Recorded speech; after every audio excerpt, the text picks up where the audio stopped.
साम ब्रह्म आरो राजेश दैमारिमोननि मोनसे बाखनायथाव हाबाफारि। टिपकाय हाथाइसालिखौ साखोन-सिखोन खालामनायाव नांथाबदों बिसोर सानै सुबुङा। क'क्राझार जिल्ला पर्बतजरा महकुमानि सिङाव थानाय टिपकाय हाथाइसालिखौ थांनाय माखासे सान सिगांनिफ्रायनो साखोन-सिखोन खालामनायाव नांथाबदों टिपकाय बाजारखौ रिजादार बिबान लानाय साम ब्रह्म आरो राजेश दैमारिया। टिपकाय बाजारखौ 3 बोसोरनि थाखाय रिजादार बिबान लानाय साम ब्रह्म आरो राजेश दैमारि बिथांमोनहा गावसोरनि रां खरसा खालामनानै थांनाय माखासे सान सिगांनिफ्रायनो सप्तायाव खननै रबिबार आरो समबार बारायाव साखोन-सिखोन खालामदों। बिथांमोननि बे खामानि मावनायखौ ओनसोलनि रायजो राजाफ्रा बाख्नायदों। साफा खालामनो गोनां लेथ्रा जायो, जायगाफ्रा दुरगन्ध जायो, ओंखायनो बेखौ साफा खालामनानै साखोन-सिखोन लाखिनांगौ। ओमफ्राय जोंनावथ' बाजारा ओरैनो सप्तायाव खननै जायो। सप्तायाव खननै, शुक्रबाराव खनसे, मंगलबाराव खनसे जायो। दा बेवहाय प्लास्टिकफोरखौ डास्टबिन गैया।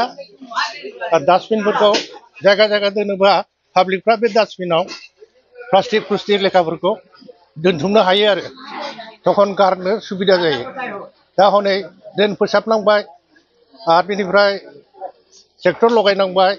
बेहा बे कन्ट्राक्ट लानाया फ्राय फैसा अर्धेकआनो थांगासिगोन आरोखि। दा ओंखायनो सरकारनिफ्राय अननानै बे बाजाराव डास्टबिन माखासे हरनांगौ। ओमफ्राय बे बाजाराव नैबे एलेखानि मानसिफ्रा बिसेसकै टिपकाय बन्दरनि गुबुन जाथिफ्रा आरोखि बर'फ्रा मोसौ हगारलाबायो, ओमफ्राय बाजार माबायाव सिङाव खिलाबायनानै दोनो। बेफोरखौबो खानायखौ साबधानै हगारालासिनो गावबागाव गलिफ्राव खानानै परिस्कार भाबै लाखियो। बेखौनो जों लुबैयो आरोखि। दा बिनिफ्राय जोंनाव मोसौ बाजारबो गैया, बोरमा बाजारबो गैया, जेबो बाजार गैया जोंनाव।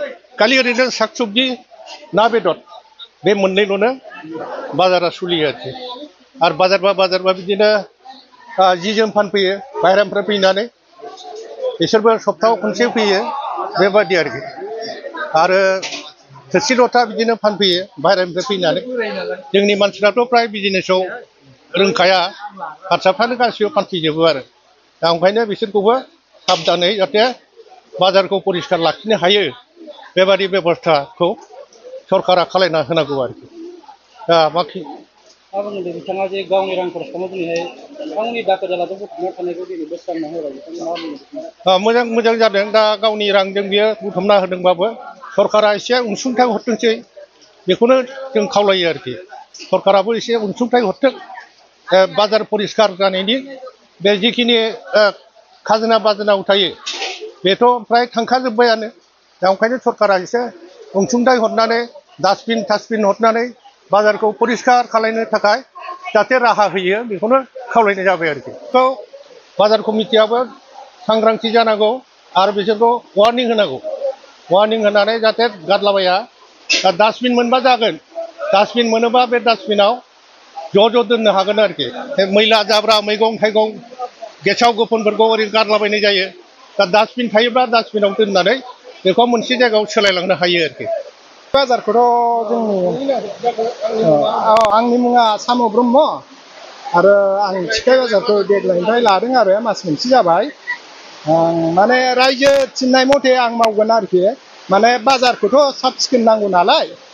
बाजारावथ' जोंनिया टिपकायानो पर्बतजरायाव टिपकायानो देरसिन आरो जोंनि माबायाव क'क्राझार डिस्ट्रिक्टनि नैबे पर्बतजरा जायगायाव जोंनि टिपकाय बाजारानो देरसिन। ओमफ्राय टिपकाय बाजारावनो जोंना दा बुंनो थाङोबा आरोखि लेथ्रासिन जानानै दं। दा बेखौ आं फोसाबनाय लाहार फाहार लादों। ओंखायनो एबारनिफ्राय जाहा थाहा प्लास्टिकफोरखौ रायजोफ्राबो गारनो नाङा। गावनि गाव साबधान लानानै जेन'बा गोदै गोबाब जायोबाबो गावनि गाव गारनायनि लाहार फाहारखौ गावनि गाव लानांगौ आरोखि। आरो मोनसे खावलायनाय आंनि माबायाव आरोखि, बयलारा आरोखि, बयलारनि बे माबाया गाङा माने कमप्लेन सफैदों नालाय जोंनाव अननानै गावनि गाव बे बयलार गांखौ गावनि गाव फुनानै डास्टबिनाव लानानै गावनि गाव हजों गारहैयो आरोखि। रायजोफ्रा बेखौ बुंगासिनो दं आंखौ माने नोंसोरबो अनलायनानै जेन'बा बयबो बाजाराथ' नोंसिनिनो जेन'बा बाजारखौ बयबो सिब सिखोन लुबैयो जाहाथे मोनामै आरोखि ना बाजार हक बेदर बाजार हक गावनि गाव डास्टबिनाव लानानै थांनांगौ आरोखि एबारनिफ्राय एबार आं लास्ट फोसाबनानै होबाय एबारनिफ्राय खिन्थु बिदि प्लास्टिकबो जों दोननाय नंला आरोखि प्लास्टिक दोनोबा आरो जुदि अहंखारि गारोबा जोङो फाइन लानाय जागोन 200 थाखा फाइन बेखौ डाइरेक्ट होनाय जाबाय आरो मोसौ बोरमाखौथ' हगारनाय रुलावनो गैखाया बेखौथ' जों फार्स्ट जुदि केस्टियाव हमजायोबा 200 थाखा नांगोन आरो सेकेन्डआव बे मोसौआनो हमजाबावोबा खिन्थु जों 400 लानाय जागोन बिनि आरो माबानाय गैया आरोखि निमाहा होनाय गैया बेखौ बन्द' खालामनांगौ आरो थिखाय बाजारनिफ्राय माने बाजाराव जाहाथे मोसौखौ दा हगारसै आरोखि एबारनिफ्राय गोजोन्थों आं लानाया नै मास मोनसेयानो जाबाय आरो फोसाबनायाबो मास मोनसेयानो जाबाय माने बहुद जायगा जायगा बिराद प्लास्टिक दं लेथ्रा जाबायमोन नालाय गोबाव सम नांगौ आरोखि फोसाबनांगोन अखा बोथोरावनो जों अखा बोथोराव अखा हाखायो नालाय जों फोसाबनांगोन आरोखि रायजोफ्रा जाहाथे बयबो आंखौ हेफाजाब होयो आरोखि अननानै माने बाजाराबो सिब साखोन थादों बाजारा जोंनिनो बाजार रावनिबो नङा बाजारा नों आं बयनिबो बाजार ओंखायनो जों बाजारखौ सिब साखोन लाखिनांगौ आरोखि मोजां एकदम सुबिदा मथन मोजां स्लिम लाखिनांगौ बिदि गाज्रि माबानो नाङा आरो प्लास्टिक बुंफबनानै दोननो नाङा आरो मोसौखौ अननानै खालायबानो जाबाय दिनैनिफ्राय